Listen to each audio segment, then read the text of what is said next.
You're listening to the Breakaway Breakdown, the bi-weekly podcast featuring breakaway roping's top talents from the professional level down to the amateurs, news, and more. We're going to be covering the fastest sport on dirt. I'm your host, Kaitlin Gustave.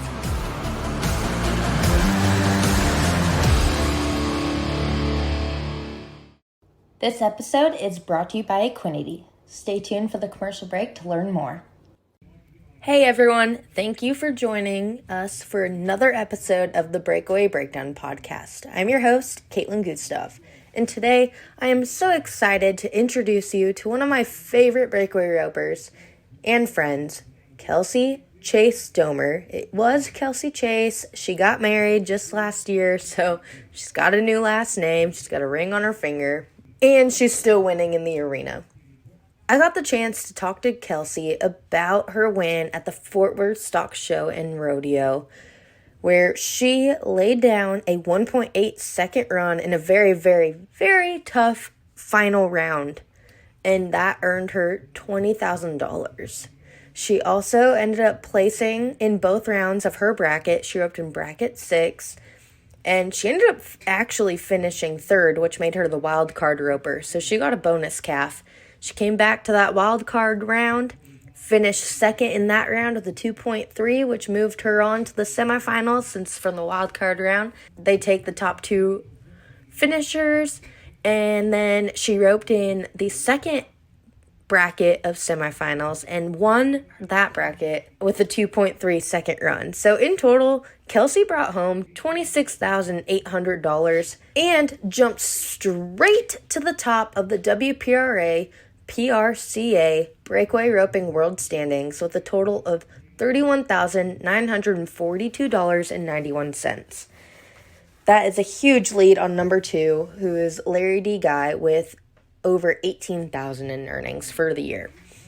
And the year has just started. So Kelsie talks all about what it was like roping at the Fort Worth Stock Show and Rodeo. And then we kind of talk about her upbringing, where she got started in the breakaway roping, her background story on how she met her awesome husband, and some inside scoops on her cool little horse, Little Man, and a whole lot more. She's a world champion. She is an all-around hand. You can catch her breakaway roping, heading, heeling, calf roping, you name it. So please enjoy this episode with Kelsie Chace-Domer. Kelsie, I am so excited to have you on the podcast today because I know I've talked to you previously for the Team Roping Journal's podcast, The Score, and now you get to jump on over to the Breakaway podcast, The Breakdown. So welcome to the Breakdown podcast. Thank you. Thank you. Well, to kick things off, we cannot start this podcast off without talking about your huge win from the past weekend at the Fort Worth Stock Show and Rodeo, where you won over $26,000 total from all the rounds. Tell me about that whirlwind. Oh, man, it was awesome. I mean, Fort Worth is amazing in itself, and then the fact that we get equal added money, added just like the other events, treated the same. It's pretty special. And, Fort Worth is a legendary rodeo. It's been going on for a really long time. And so it's just something that I'll cherish for a long time. Yeah. And, they were one of the first rodeos to even pick up breakaway roping and add breakaway roping, which is super for sure. Cool. Yeah, no, it's awesome. It's a great way to kickstart the winter. We actually get to quote-unquote win a rodeo this year, so that's obviously something new. But, yeah, Fort Worth has been behind us since day one, and, the hospitality there and the volunteers and the help, man, they treat you like none other. Especially we had a pretty crazy ice storm. They made sure everybody was stalled, taken care of, safe. So it was pretty amazing what they do for you. Yeah, that's definitely nice when, they're not just concerned mainly about their rodeo. They are actually concerned about their athletes. Oh, yeah. When you pull up, they've got a golf cart to help take your stuff inside. They give you a stall and shavings and literally whatever you need. So it's pretty cool to be in that type of a situation. And just that, that building, Dickies Arena pretty immaculate. You know, there's so many places I haven't even been, and I feel like I've been a lot of places in that place, but it'd be easy to get lost in there. Oh, jeez. Oh, gosh. Well, and let's get down to the fun stuff, too, about Fort Worth. Your fastest run of the week was your final calf, which you won the rodeo on in 1.8 seconds. What a rush. Tell me about that run. Did it just happen? Were you break that down for me. Man, I got to go start to last. Jackie and Aaron Johnson were after me. We knew it was going to be tough going into it. No matter what set you were in, there was, 56 tough girls there.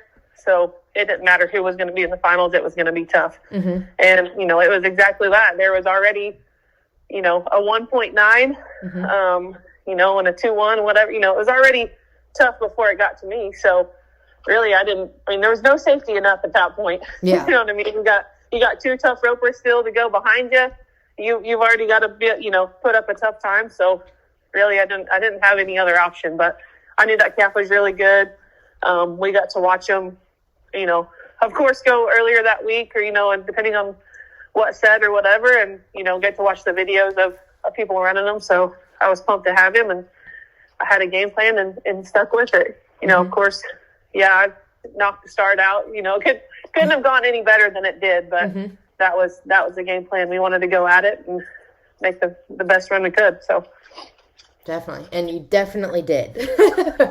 Yeah, it was pretty surreal. It was pretty cool. My husband was there every night to push calves, and when I turned around, he was celebrating even more than I was at that point. So it was pretty special. We were all pretty pumped. That's awesome.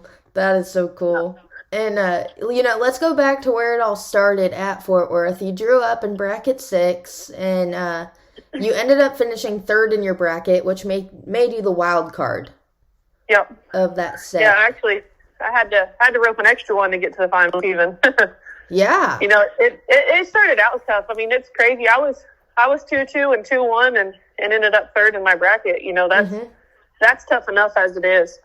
But I got to go to the wild card round. Made it out of the wild card. The calf that I drew in the wild card, I drew again on Friday in the semifinals. And I mean, obviously he treated me good, and I made 2 good runs on him, but I really didn't love him. He was a great calf, but we were worried that he wasn't, he kept kind of slowing up after the rope got on him. Gotcha. So we, in the breakaway rope, and we kind of need him to pop the rope off as fast as we get it on. So I was a little nervous about him, but it worked out. But yeah, we had to make sure to go through the ringer to get to the final spot. Yeah, definitely. And that's so unique too. Like, that's one thing that is crucial, is making sure you do have a calf that will continue their stride and break your rope off. For sure. Which I know this is going away from your Fort Worth, but, on topic of that, what do you do in that sense if a calf is slows up once you get it around the neck? And I don't know that there's really a whole lot that you can do about it. Of course, sometimes you want them out in front of you a little more, but the more they are out in front of you, the longer the time's going to go, because the time starts when they break the neck rope. So, it's just, you kind of got a horse that wants to get away from them, of course. In those situations, some of the training goes out the window, and it goes to just winning first and getting the fast time. Yeah. But, I don't know, that you can actually do anything on that specific calf. That's what you drew. So, get out as good as you can and get it on him, and let the rest, go how it will. But I was just fortunate.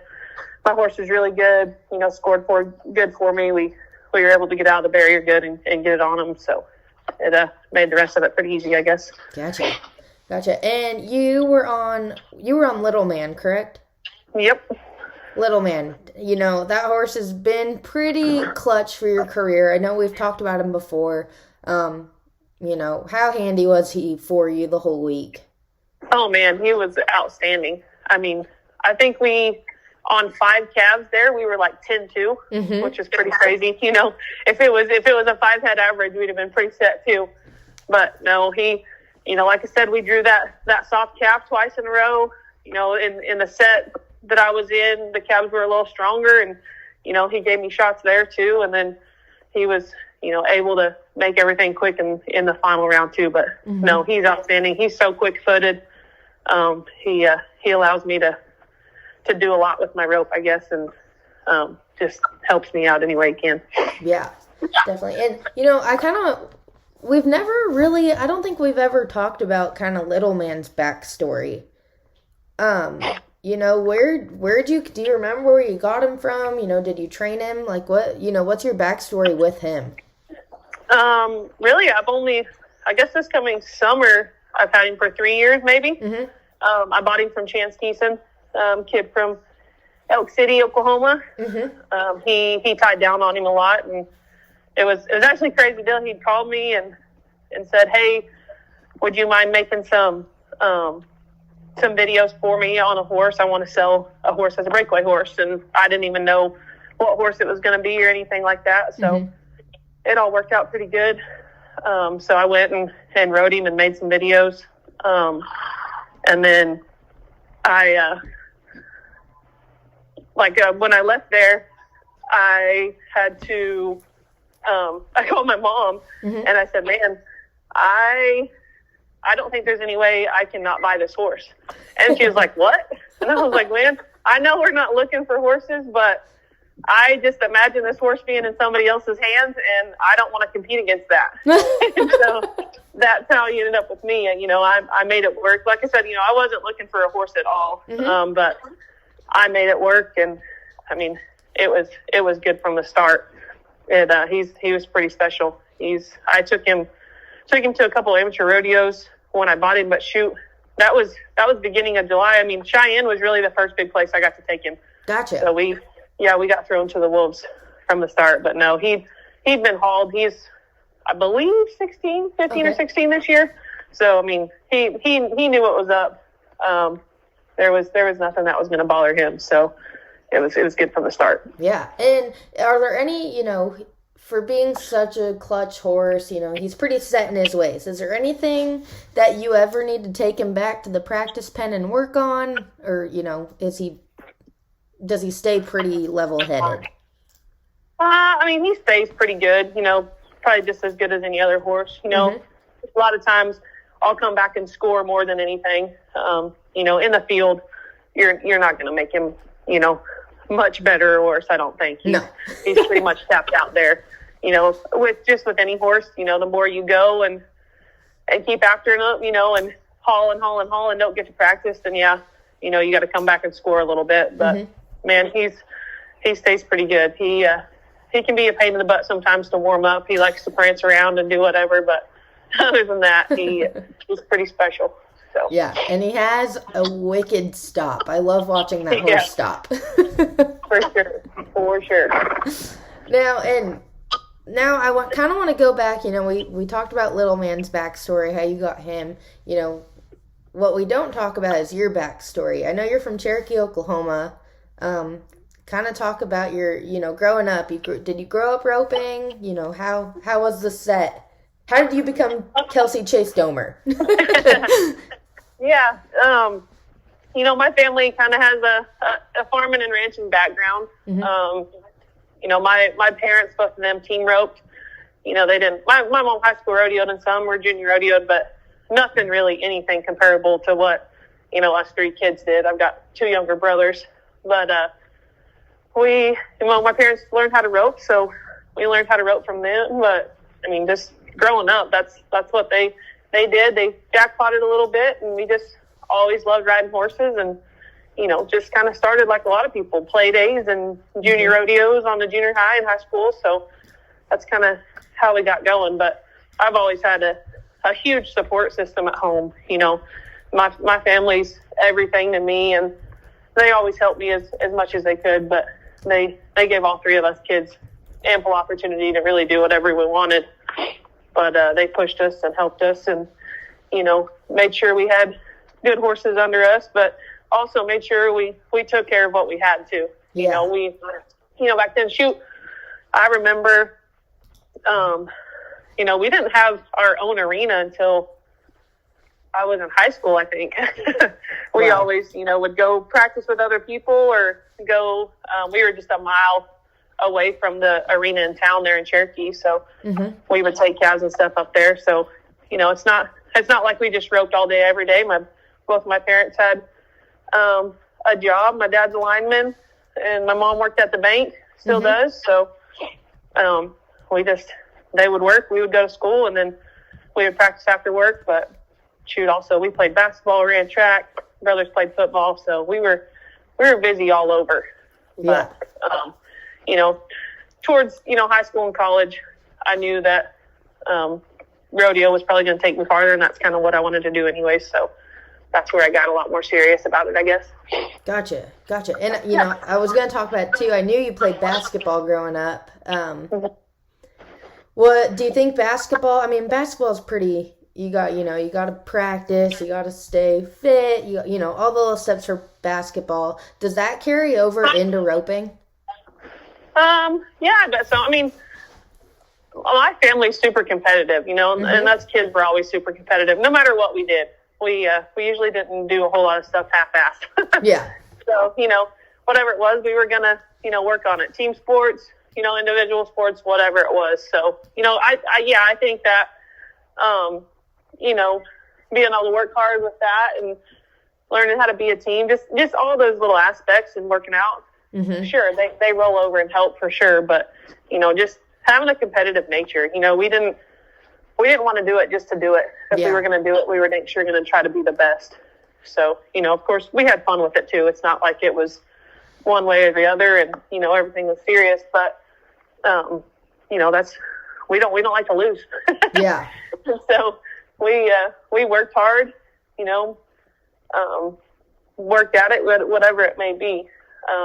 I walked on and played part of a year college basketball until I had to have ankle surgery. But my youngest brother, he went to school to play college football first, and now he's college rodeoing. So we kind of took some different paths. It wasn't always just rodeo.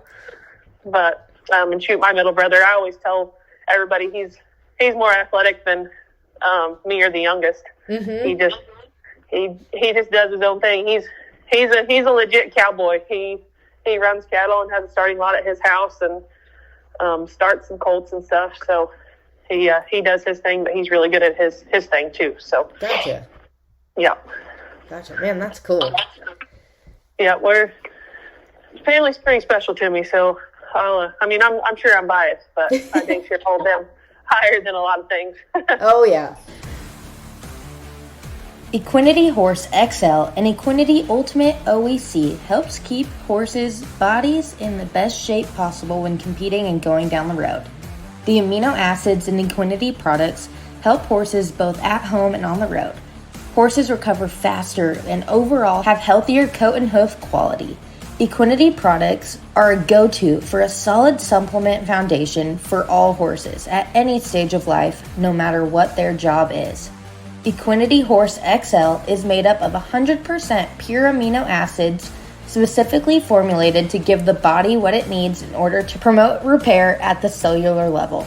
The Equinety Ultimate OEC is a flaxseed-based omega-3 with natural vitamin E and colloidal silver all in one, which makes for a very powerful antioxidant, helps neutralize free radicals, and helps to reduce inflammation. For more information, please visit www.teamequinety.com. That is www.teamequinety.com. Definitely. And speaking of family, we all know you got a new last name. It's still hard for me to say Kelsie Domer. It is always Kelsie Chase. Yeah. But, you got married to Ryan Domer. Kind of tell me about that. Ryan ropes as well. How did you guys kind of meet? He team roped. I mean, he did everything in high school and college, but that's where we met. It's college rodeo. We rodeoed in the same region, so we've known each other for a long time. And I kind of knew of his family before that because they're from Kansas and we're from Oklahoma, so we weren't too terribly far away. But we kind of went through that, knew each other for a while, and then kind of got separated, did our own thing, but then came back and got together later on in life. But we were actually team roping partners in college rodeos at one point. So, but no, he still jackpots a little bit every now and then, but he slowed down quite a bit on that. He got a real job, one of those things. Dang those real jobs. No, he's really good at what he does. He builds some stuff and welds and kind of does whatever. But it's nice to have somebody that's knows about your lifestyle though, and can push you and help you that way. Like I said, he was there every round and pushed every calf and helped me any way he could. So that's pretty special. Yeah, I was gonna say, because I know you and I have talked about it before, where I've seen him jump in to help push calves at multiple rodeos that you have been to for not just you, other girls that are roping. Like, that's cool to have someone that's gonna be helpful to everyone. Like, it's not just, oh, Kelsey's got to win. Like, he's still out there helping everyone. Oh yeah, for sure. My aunt joked and said that they needed a Ryan cam at Fort Worth so you could watch him after he pushed everybody's calf. So it didn't matter who it was, but if they did good, he was clapping and excited for them. So yeah, he's super supportive, and it's nice to be able to share that together. Yeah, that's definitely nice to have like a partner. We've kind of been talking about partners lately. Having that partner that supports you in everything you do, and like vice versa, because it is a team effort. It's a team sport, whether it is just breakaway. It's a team thing. Yeah, for sure. Man, and so now I want to get into this podcast is called The Breakdown, and what I like to do is ask anyone who's on the podcast, what is one thing that you have been working on that you can break down for me? Whether it's your mental game, something with your rope, your swing, your horse, what's the one thing that you are working on right now? Really, like my biggest deal lately, I guess, is I keep telling people say, what's something you can give us, a word of advice or whatever. But I've been working on, writing my own chapters and not trying to read and live somebody else's. It's easy to get caught up in what everybody else is doing, or, easy to sit back and say, man, look at these people, look how fast they are, or look what they just did, how fast they just went or whatever. And of course we all want to go fast and be that number one time, but we can only rope what we draw. And so I try to stay grounded that way. You're not going to win on every calf.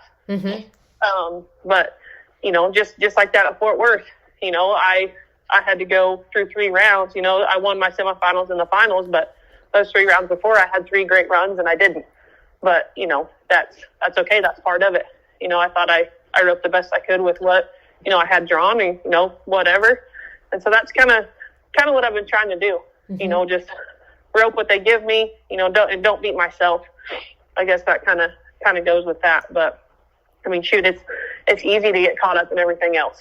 Yeah. I won't, I'll never sit here and tell anybody it isn't, or that we have a perfect mental game or anything like that, because it's the hardest part. But I just, kind of stay in my lane, I guess.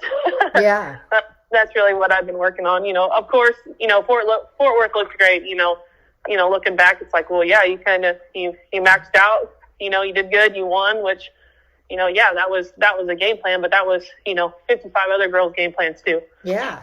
So I just want to keep doing that. Just keep roping what they give me, and if it works out, great. And if it's not, on to the next one. I read the other day. It hit me pretty good. Junior posted something, he said, he prays for every run. I think he said he prayed for focus, for every run. And, if it was in God's will to make it work that day, that was awesome. And if not, he's still stressing in that plan. And so that kind of got me thinking too, just, stay focused, whatever, and then just trust in my preparation. Yeah. So we've all run those cabs before in the practice pen. So, you can only do so much when you get to the rodeo. So definitely. And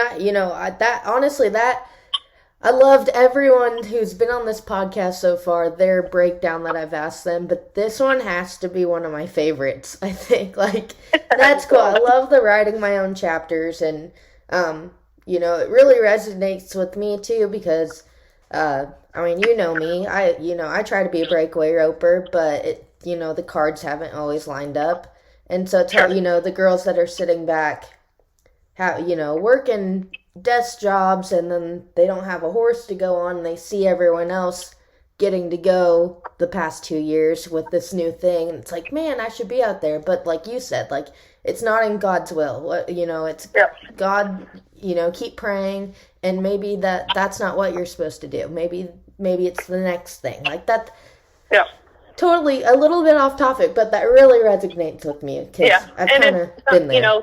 A lot of times it's easier said than done. Yeah. But, we've all been in a situation somewhere, but I know, we all have somebody that we look up to, and I think that's really important, but there also comes a time, too, that, you can't follow in their exact footsteps. They can help you and say, hey, let's skip some of these footsteps because they're not going to help you get to where you are, and they can save you some steps, but there comes a time where you got to be writing your own story too. So, and I think sometimes that's hard for everybody to learn. I think we've all kind of gone in it, but that's just human nature. We want to compare to everybody and do that. And I don't think that's necessarily bad, but also I think you have to stay grounded enough to say, hey, maybe that's not for me, or maybe truly that's not necessarily my goal.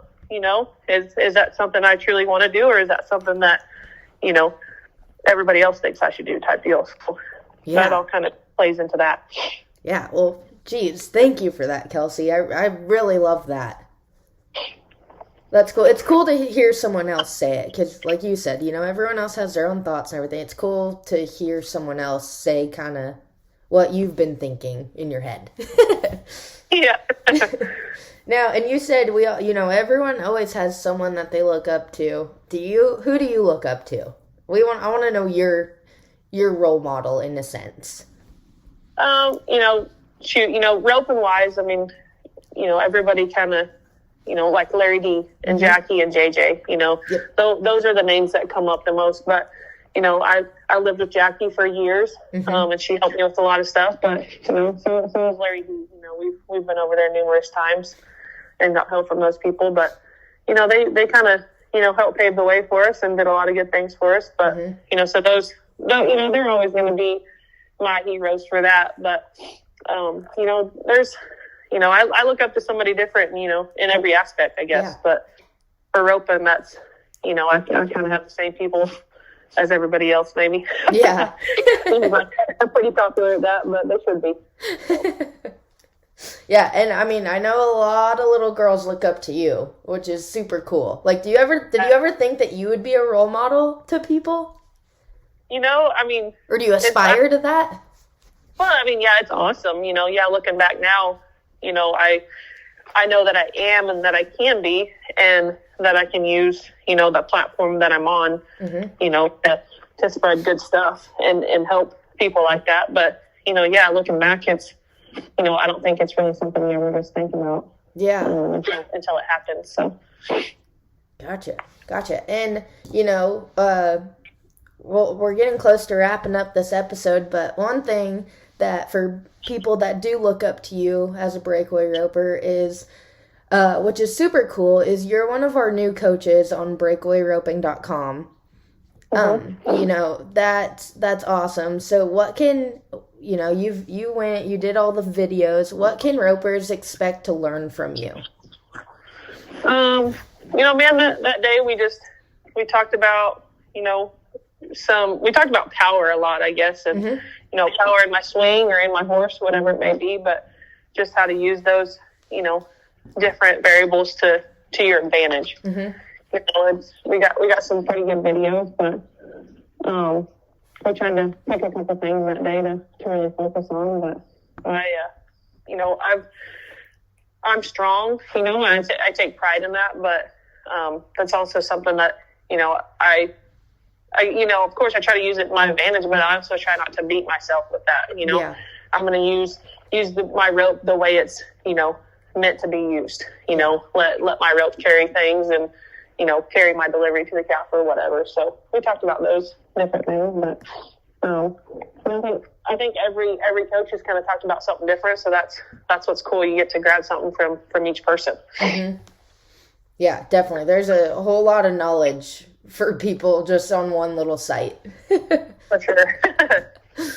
Man, for sure. That's awesome. Well, Kelsie, I am not going to hold up any more of your afternoon. I'm sure you're wanting to back in the box and run a few, if I had to guess. Yep, getting pretty close. But I really appreciate you being on the podcast and letting me ask you a few questions. Yep, no problem. Thanks for having me. Thank you all for listening to today's episode, and don't forget, leave us a rating and review. We sure love seeing what you guys are liking or not liking or want more of.